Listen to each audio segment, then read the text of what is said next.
Então, meditar na palavra de Deus. Nesta noite, eu já convido a todos a abrirem no livro de Isaías, capítulo 58. Isaías 58. Nós vamos falar sobre a importância de ajudar o necessitado. Amém? Eu vou ler aqui os primeiros versículos do capítulo 58. A palavra de Deus diz assim: clama a plenos pulmões, não te detenhas, ergue a voz como a trombeta e anuncia ao meu povo a sua transgressão e à casa de Jacó os seus pecados. Mesmo neste estado ainda me procuram dia a dia. Tem prazer em saber os meus caminhos, como o povo que pratica a justiça e não deixa o direito do seu Deus. Perguntam-me pelos direitos da justiça, têm prazer em se chegar a Deus, dizendo: por que jejuamos nós, e tu não atentas para isso? Por que afligimos a nossa alma, e tu não levas em conta? Eis que no dia em que jejuais, cuidais dos vossos próprios interesses, e exigis que se faça todo o vosso trabalho. Eis que jejuais para contendas e rixas, e para ferirdes com punho iníquo. Jejuando assim como hoje, não se fará ouvir a vossa voz no alto. Irmãos, nós estamos vivendo um momento bem difícil, como todos sabem, e nós estamos num país que sempre foi muito desigual, muito afetado pela pobreza, pela desigualdade social, e nessa pandemia isso tem se agravado mais ainda. Por isso que Deus tocou no meu coração para eu falar sobre a importância de ajudar o necessitado. Porque talvez fazia muito tempo que o Brasil não passava um momento tão difícil. Segundo os dados do IBGE, 52 milhões de pessoas vivem na faixa da pobreza, ou seja, com menos de R$ 500 por mês. E 13 milhões de pessoas vivem na extrema pobreza, ou seja, ganhando menos de R$ 170 por mês. E nós sabemos que o nosso país é extremamente desigual, ou seja, tem poucas pessoas que ganham a maior parte das riquezas do país. E muitas pessoas, milhões de pessoas, têm acesso a uma pequena porção das riquezas do país. De maneira igual, ninguém passaria necessidade aqui. Mas a desigualdade é tão grande, é tanta opressão, injustiça, tanta corrupção, roubo, que milhões de pessoas estão padecendo na miséria, na pobreza. E nós, como Igreja de Cristo, todo aquele que se considera um cristão, ele não pode fechar os seus olhos para essa realidade. Nós não podemos fingir que isso não acontece, porque nós estamos vendo isso todos os dias da nossa vida. Então, nesse momento, nós somos chamados como igreja a fazer a diferença, a ser luz neste mundo, sal da terra, e dar testemunho, bom testemunho de Cristo, através do nosso exemplo, das nossas boas obras, da nossa prática de ajuda ao necessitado. Então nós precisamos refletir sobre isso. Nesse texto que nós lemos aqui de Isaías, nós vemos que Deus chama a atenção do seu povo de Israel, porque eles estavam buscando a Deus, tendo a sua prática devocional de culto, seus rituais, aqui falando especificamente do jejum, procurando prestar o seu culto a Deus, ali de maneira exterior, o seu ritual, só que a vida deles não estava alinhada ao culto que eles estavam prestando. Nós vemos aqui que Deus tece uma crítica ao povo de Israel, porque eles estavam jejuando, mas vivendo de uma maneira que não agradava a Deus. E aí a primeira coisa que eu gostaria de refletir com os irmãos é isso. Buscar a Deus sem ter uma vida santa, sem ter uma vida reta, é algo inútil, é algo totalmente vão, é algo até que Deus abomina. Você procurar ter uma espiritualidade, cultuar a Deus, buscar a Deus, fazer toda a questão ritualística, vamos dizer assim, exterior do culto, orar, ou ler a Bíblia, ou jejuar, coisas do tipo, e não viver uma vida santa, que condiz com o caráter de Deus. Isso é totalmente inútil. A religião cristã, o cristianismo não ensina esse tipo de coisa.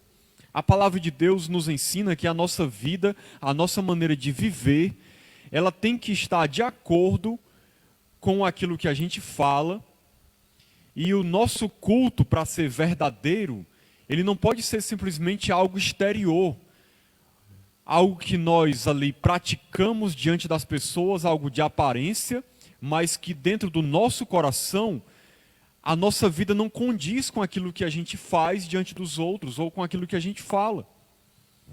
Nós vemos aqui, Deus falando, como a gente leu, que eis que no dia em que jejuais, cuidais dos vossos próprios interesses. Versículo de número 3. E exigis que se faça todo o vosso trabalho. Ou seja, eles colocavam cargas sobre outras pessoas, cuidavam apenas dos seus próprios interesses, mas estavam jejuando. Diz mais que eles jejuavam para contendas e rixas. Ou seja, quando jejuavam, mesmo estando em jejum, em consagração a Deus, teoricamente, estavam vivendo em brigas, contendas com outras pessoas, e ferindo pessoas, agindo com violência. Aí Deus diz, jejuando assim como hoje, ou seja, do jeito como eles estavam, não se fará ouvir a vossa voz no alto. O que Deus está dizendo aqui?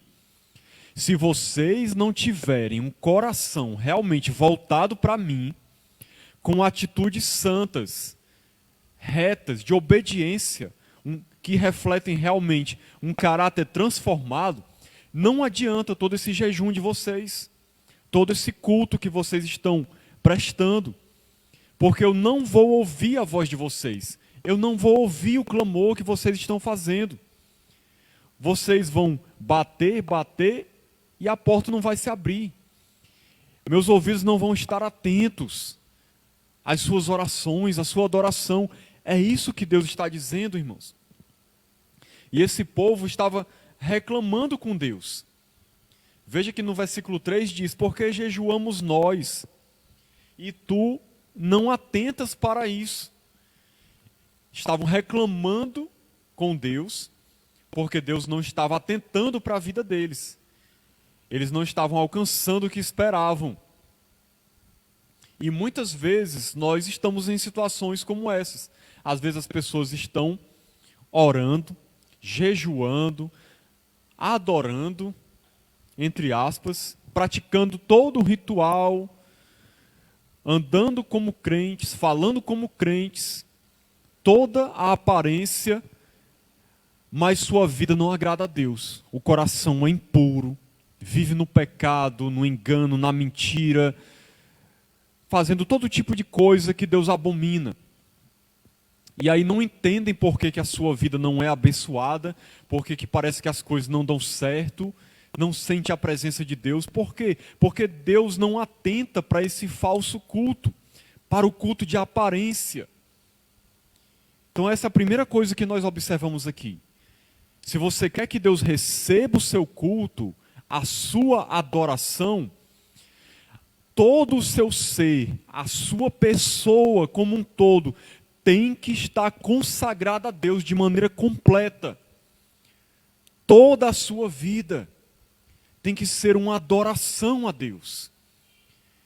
Todo o seu coração tem que estar rendido, entregue a Deus. Todo o seu ser. Porque se for algo apenas exterior de aparência, Deus não vai se agradar disso. Segunda coisa que nós vemos aqui, irmãos. Gostaria de ler agora o versículo 6 e 7. Porventura não é este o jejum que escolhi? Deus vai dizer aqui o tipo de jejum que agrada a Ele. E aqui você entenda também não apenas jejum, mas o culto, a sua prática devocional. O culto que você presta a Deus. Como é que Deus se agrada do seu culto? E aí ele diz, que soltes as ligaduras da impiedade, ou seja, deixe de praticar o pecado, de viver no pecado. Desfaças as ataduras da servidão, deixes livre os oprimidos e despedaces todo o jugo, ou seja, não oprima as pessoas, não coloque peso sobre elas. Uma coisa que Deus abomina, pessoas que oprimem outras, que são injustas, que colocam cargas sobre as outras. E eu queria enfatizar aqui, principalmente o versículo 7, que é o que está mais relacionado com a nossa mensagem, de ajuda ao necessitado. Porventura não é também que repartas o teu pão com o faminto e recolhas em casa os pobres desabrigados, e se vires o nu, o cubras, e não te escondas do teu semelhante? Olha só, irmãos, o que Deus fala aqui. A devoção precisa ser acompanhada de ajuda ao necessitado, pois isto agrada a Deus, e é característica de um verdadeiro filho de Deus. Deus está dizendo para o seu povo aqui o seguinte, em outras palavras: se vocês querem me adorar de verdade, querem me cultuar, um culto que realmente eu aceite, então que a vida de vocês esteja condizente com isso. E aí Deus vai dar um exemplo de como é que eles deveriam andar para que o seu culto fosse aceito.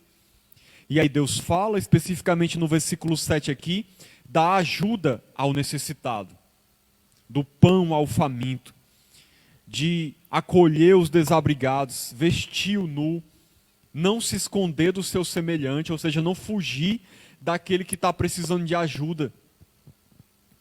Então o verdadeiro culto a Deus não é só eu falar palavras de louvor e adoração, mas eu ajudar o próximo, amar as pessoas, ajudar o necessitado, acolher aquele que precisa de ajuda, amar o meu semelhante, amar o meu irmão,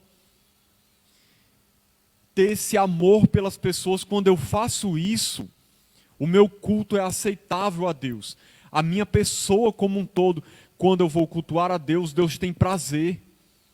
Deus tem alegria em receber a nossa adoração, o nosso culto, o nosso jejum, a nossa oração, seja o que for, porque Deus está feliz com a nossa pessoa, porque Deus está alegre conosco quando nós vivemos dessa maneira. Então, meus irmãos, nós vemos aqui a importância que Deus dá da ajuda ao necessitado. Meus irmãos, se nós formos olhar, por que que isso é tão importante para Deus? Porque o próprio Deus, Ele é assim. Deus, Ele ama as pessoas, Ele se importa com os necessitados, Ele se importa com o pobre, Ele se importa com aquele que é fraco, com aquele que precisa de ajuda, com o oprimido, como diz na palavra de Deus, com o órfão, com a viúva, com o aleijado, com aquele que não tem condições, com aquele que está sendo injustiçado. Deus olha com um amor todo especial para essas pessoas. Nós mesmos, nós éramos oprimidos pelo pecado, necessitados de ajuda. Deus olhou para nós com amor, porque é assim o caráter de Deus. Deus ama as pessoas e Ele olha com um cuidado todo especial, principalmente para aqueles que são mais necessitados ainda, mais carentes. Então, se Deus é assim, irmãos, Nós, como filhos de Deus, somos chamados a seguir os passos de Cristo, a ser como Ele, viver como Ele, ser uma pessoa que vai se voltar para o carente, para o pobre, para o oprimido. Veja como Jesus andava, como Ele fazia. A atenção que Ele dava às pessoas que eram rejeitadas pela sociedade, os cobradores de impostos, os leprosos, as prostitutas, os considerados pecadores. Todas essas pessoas, quando se chegavam a Cristo, Ele as recebia com amor, dava atenção, falava com elas, curava suas enfermidades, tratava elas no corpo, na alma, pregava a palavra para que elas fossem salvas, alimentou multidões de pessoas famintas, curou muitas pessoas, expulsou demônios, porque Ele tinha um amor todo especial pelos oprimidos, pelos famintos. E assim deve ser a sua igreja, irmãos. Se nós somos igreja de Cristo, isso deve ser a nossa atitude constante. Nós não podemos fechar os olhos para aqueles que estão padecendo ao nosso redor. Tanto entre os nossos irmãos em Cristo e aquelas pessoas da sociedade como um todo. Nós não podemos fugir da nossa responsabilidade. Como servos de Deus, temos que ser os primeiros a ter essa atitude de amor e dedicação para com o oprimido, para com aquele que é necessitado. Lá em Tiago 1,27 diz assim: a religião pura e sem mácula diante de Deus, nosso Pai. Olha só, a religião pura e sem mácula diante de Deus, nosso Pai, consiste nisto. Aí ele vai dizer: visitar os órfãos e as viúvas em suas tribulações. E o texto continua, mas eu vou parar aqui. Veja que ser religioso não é só levantar os braços e dizer glória a Deus, ou estar num culto, numa igreja, ou orar, jejuar. Ser religioso é fazer o bem, é amar as pessoas, é olhar para o oprimido com amor, ajudá-lo nas suas necessidades, inclinar o coração para eles. Essa é a verdadeira religião. Isso faz parte da vida cristã. Isso faz parte da vida de um filho de Deus. Se nós vermos também, irmãos, o que diz lá em Mateus 25, 35 ao 36. Antes Jesus tinha dito assim, nós lemos esse texto quinta-feira: vinde benditos de meu Pai para o reino que está preparado para vós desde antes da fundação do mundo. E aí ele diz o porquê. Por que essas pessoas iam entrar no reino? Aí ele diz: pois tive fome e me destes de comer. Tive sede e me destes de beber. Era forasteiro e me acolhestes. Estive nu e me vestistes. Doente e me visitastes. Preso e fostes me ver. Veja que Jesus colocou como um sinal, uma característica daqueles que vão entrar no reino de Deus, na eternidade com Deus no seu reino eterno. Como característica, essas pessoas tinham o quê? O amor ao necessitado. Seja de comida, de roupa, ou de uma palavra amiga, de um conselho, de uma visita, seja o que for. Mas é uma característica do povo de Deus que entra no céu, o amor ao necessitado. Não virar as costas para aquele que precisa de ajuda, para aquele que é carente de alguma coisa. Não desviar o olhar e a atenção dessas pessoas. Pelo contrário, ajudá-las em tudo que elas precisam.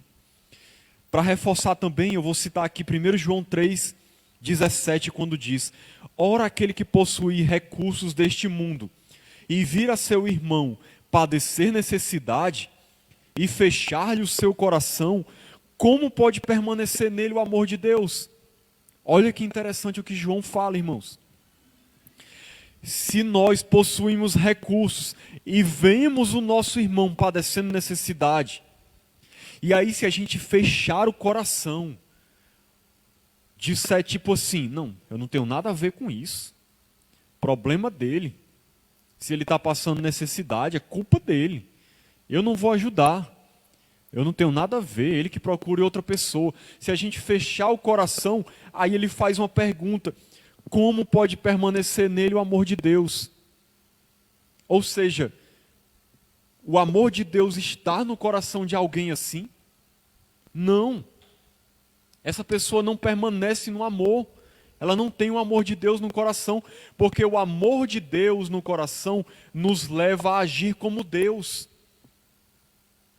a olhar por essas pessoas. É isso que a gente tem que compreender. Não está falando aqui que você é salvo pelas obras. Entenda bem, Deus não vai permitir que entre no seu reino porque você foi caridoso, deu esmolas, fez boas obras e mereceu. Não é isso que a palavra de Deus está dizendo. Nós temos que compreender que o que Deus está ensinando aqui é que aquele que é um filho de Deus, um cristão verdadeiro, ele foi transformado de tal maneira, o amor de Deus encheu o seu coração de tal maneira quando ele se encontrou com Cristo, que ele é parecido com Deus, ele é parecido com Jesus. As suas atitudes são semelhantes à de Jesus, porque ele nasceu de novo, o Espírito de Deus habita nele, ele foi transformado, o amor de Deus está no seu coração, e por isso ele ama as pessoas como Deus ama. Ele olha para elas com misericórdia, com amor, com compaixão, e quando ele vê o necessitado, ele quer estender a mão para ajudar. É algo natural, porque o amor de Deus está nele. É como diz Tiago, a fé sem obras é morta. Qual é o sinal de que eu tenho fé, como ensina Tiago? São as obras. As obras provam que eu tenho uma fé verdadeira. Agora, se a minha fé é vazia, se eu não tenho obras, se não tem mudança, então tem alguma coisa errada, essa fé é morta. Provavelmente não houve uma transformação, não houve um encontro com Cristo. Ou então, essa pessoa está muito afastada de Deus, precisando ser totalmente renovada. É isso que nós precisamos compreender, irmãos, que a característica principal do cristão é o amor. Jesus disse: nisto conhecerão que sois meus discípulos, se vos amardes uns aos outros.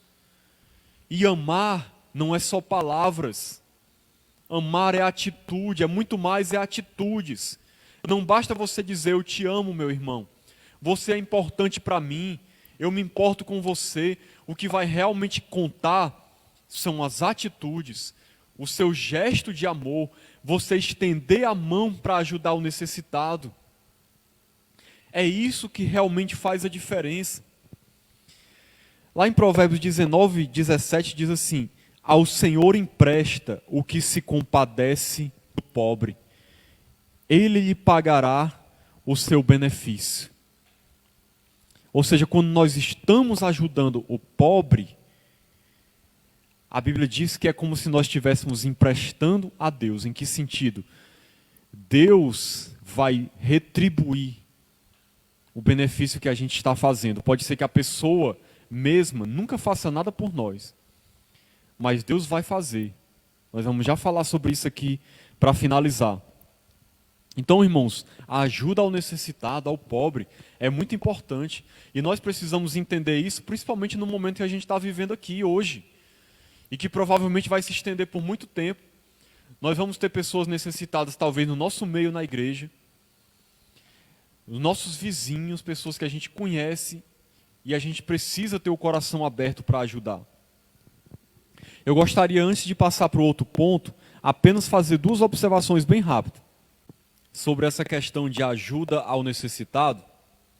Eu achei importante fazer duas observações aqui bem rápidas para a gente poder compreender que nós também precisamos ter sabedoria em tudo que a gente faz, irmãos.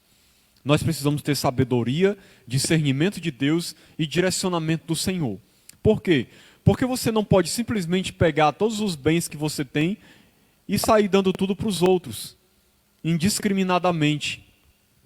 E você tem que ter muito cuidado também, porque nós não podemos tampar o sol com a peneira e fingir que não existe uma realidade na sociedade onde muitas pessoas se passam por necessitados para poder explorar os outros.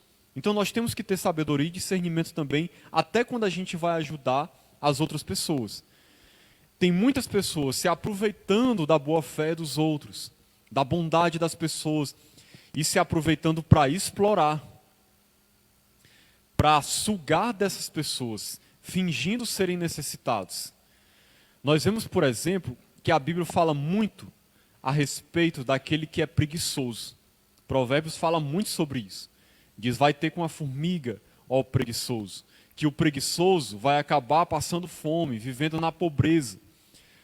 Então, há situações em que pessoas, às vezes, estão passando por momentos difíceis, porque elas não se interessam, não vão atrás de realmente conseguir algo na sua vida, elas não se importam em querer estudar, em não querer trabalhar, não se esforçam para nada. Tem pessoas que realmente têm uma índole de querer que os outros sempre estejam sustentando elas. Elas gostam de ser como parasitas, que os outros sempre estejam dando aquilo que ela precisa e ela mesma não corre atrás. Isso é uma realidade, nós temos que ter cuidado com isso, para não cair nessa armadilha. Paulo diz lá em Tessalonicenses, eu não lembro qual é o versículo, se alguém não quer trabalhar, também não coma. Em outras palavras, ele está dizendo o quê? Se você é preguiçoso, não se esforça para nada, então a igreja também não vai ajudar você. Você também não vai comer. Porque nós não podemos cair na armadilha de ser explorados por pessoas que querem apenas sugar, se aproveitar da boa vontade dos irmãos. Então nós temos que ter discernimento para com isso, porque às vezes a gente pode estar incentivando a preguiça, incentivando a acomodação. Agora nós temos que ter muito cuidado com isso também. Não podemos simplesmente usar como justificativa e dizer, aquilo ali está necessitado porque não quer trabalhar. Às vezes a pessoa realmente é trabalhadora, se interessa, está correndo atrás, mas não está conseguindo. Nós sabemos que no nosso país as oportunidades são poucas. A competição é grande. Então nós temos que pedir sabedoria e discernimento a Deus nessas situações. Outra situação que a gente tem que ter cuidado. Às vezes tem pessoas que estão necessitadas porque isso é uma consequência de vício. Vício em jogo, vício em drogas, de todo tipo. Que tem levado pessoas a viver na ruína e na miséria, viver em situação de rua até por causa de um vício. E nós temos que ter muito cuidado porque às vezes a gente tem toda a boa intenção de ajudar e às vezes a gente está alimentando um vício ou estimulando que a pessoa continue no vício porque ela pensa assim, sempre vai ter alguém para me dar de comer, para me dar de beber, para me dar roupa, então não precisa nem eu trabalhar. Eu gasto todo o meu dinheiro aqui com drogas, com bebida, faço o que eu quiser, e sempre vai ter alguém que vai me alimentar, que vai me dar uma quentinha, que vai me dar água, eu não preciso nem me incomodar com isso. Por incrível que pareça, tem pessoas desse jeito, irmãos. E nós temos que ter muito cuidado, porque às vezes nós estamos querendo ajudar, e nós estamos incentivando a pessoa à acomodação e a permanecer no vício. A melhor ajuda, às vezes até para esse tipo de pessoa, é você ajudar ela a se libertar daquele vício, sair daquela situação, mudar de vida. Então, eu quis fazer só essas observações para que a gente saiba que a gente tem que ter também maturidade. Para não cair no golpe de muitas pessoas que às vezes estão fingindo ser necessitados, querendo apenas explorar as pessoas. Nós temos que ter cuidado com isso, irmãos, também.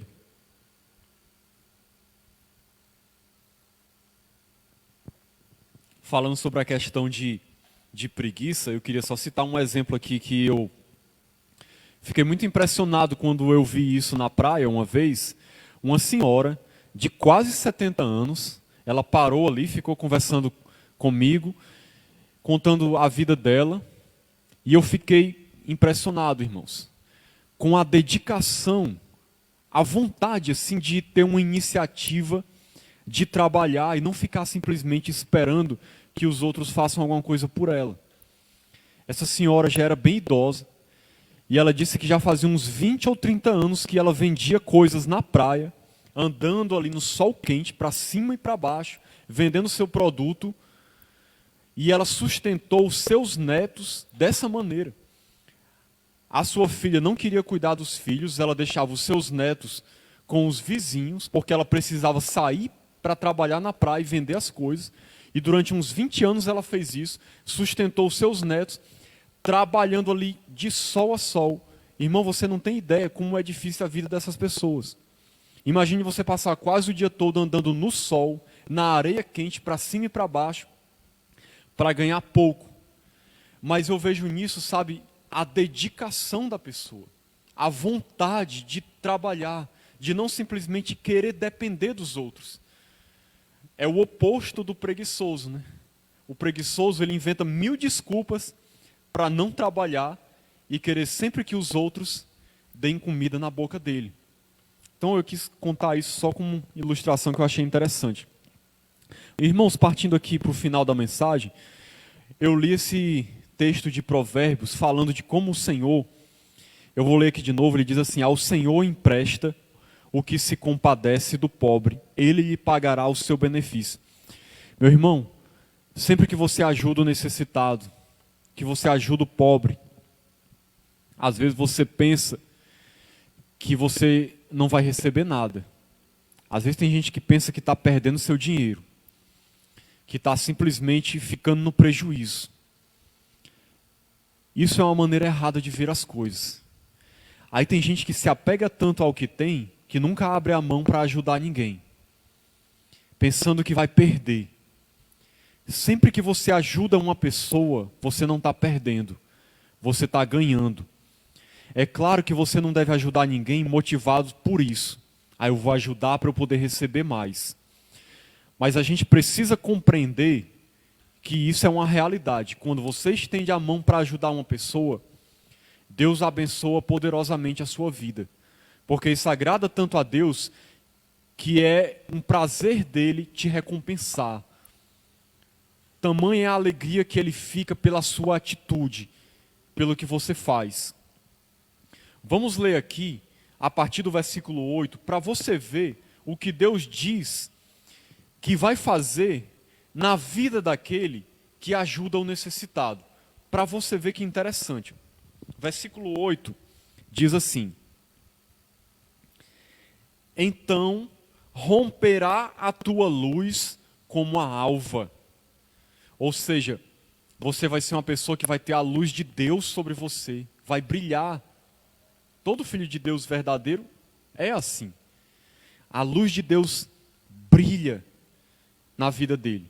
A tua cura brotará sem detença. Ou seja, Deus está prometendo aqui cura.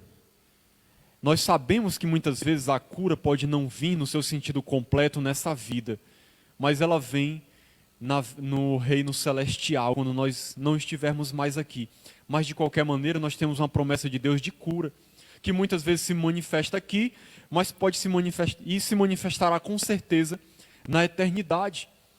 É o que Deus promete aqui. A tua justiça irá diante de ti.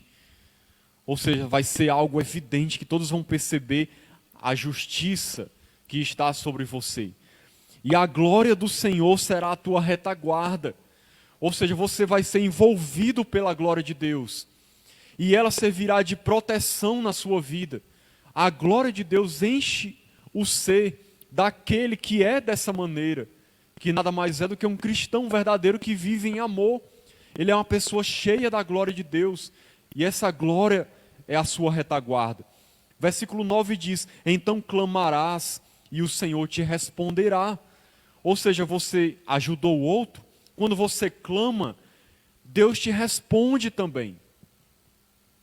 No outro versículo que a gente leu antes, Deus disse para aqueles que não têm o coração cheio de amor: vocês vão clamar e eu não vou ouvir.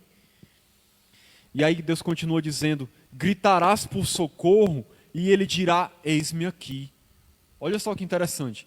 Deus vai estar pronto a te atender, pronto a te ajudar. Tamanha é a satisfação que Deus tem na tua vida por você ter amor às pessoas, que no momento que você clama e pede por socorro, Deus diz: eis-me aqui. O que é que você quer, meu filho? O que você está precisando. Deus tem prazer e alegria em fazer isso pela pessoa. É isso que ele está dizendo. Vamos ver aqui o versículo 11. O Senhor te guiará continuamente. Ou seja, o Senhor vai dar direção na tua vida. Vai estar à tua frente te guiando. Fartará a tua alma até em lugares áridos e fortificará os teus ossos. Ou seja, você, a tua vida, tua alma, será farta até em lugares áridos. Ou seja, mesmo no meio do deserto, mesmo no meio de um local cheio de dificuldades, mesmo no meio de um país como o nosso, na recessão, cheio de pobreza, Deus, o Espírito de Deus fluirá na tua vida.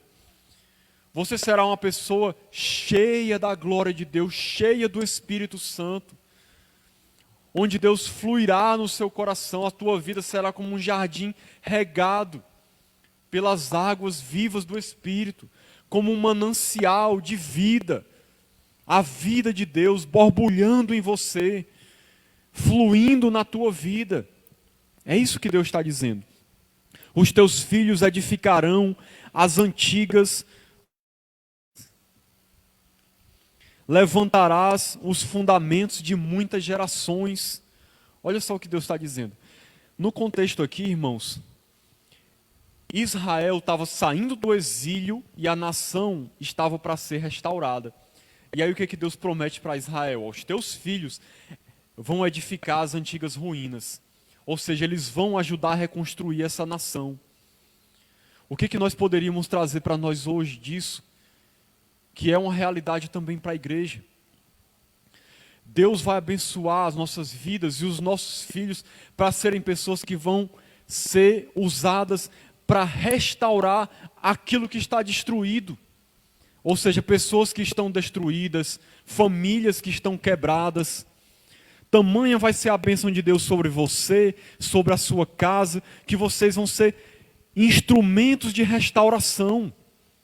É isso que Deus está dizendo. Levantar pessoas que estão quebradas, que estão destruídas.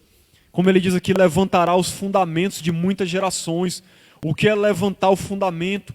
Ajudar a construir algo, deixar um legado, levar uma igreja, levar uma família a ser edificada, a ser construída. A tua vida será um instrumento de Deus para abençoar outras pessoas. Por quê? Porque Deus vai estar sobre ti, a presença dele vai estar na sua vida, te abençoando tanto que você vai ser um instrumento de Deus. É isso que ele está dizendo. Serás chamado reparador de brechas, restaurador de veredas. Naquela época em Israel, os muros estavam caídos. O que existia estava cheio de brecha. As estradas destruídas. E Deus prometeu que eles iam ser usados para a restauração da nação. Deus quer usar a sua igreja, você, aquele que realmente é uma pessoa de Deus, que ama os outros, que ajuda o necessitado. Deus quer se manifestar na tua vida, para que você seja um instrumento de restauração nessa nação.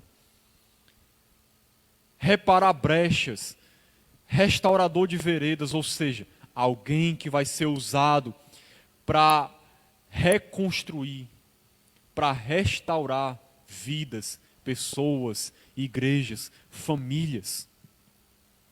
Essa é a promessa de Deus para o seu povo, irmãos. É aquilo que Deus quer fazer na nossa vida, através de nós. Por que Deus muitas vezes não faz essas coisas em nós, na vida de muita gente? Porque a pessoa está afastada de Deus, não vive em amor. Consequentemente, a presença de Deus não está na sua vida.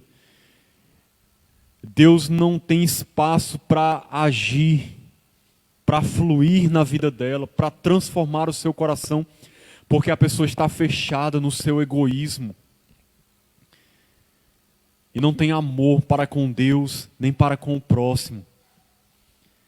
Então que Deus nos abençoe, que Deus nos ajude a aplicar essa palavra, que Deus nos ajude a viver dessa maneira, em amor para com os outros. E com certeza, irmãos, a bênção de Deus será grande na vida daquele que vive em amor. Não estou falando aqui simplesmente de bênção material.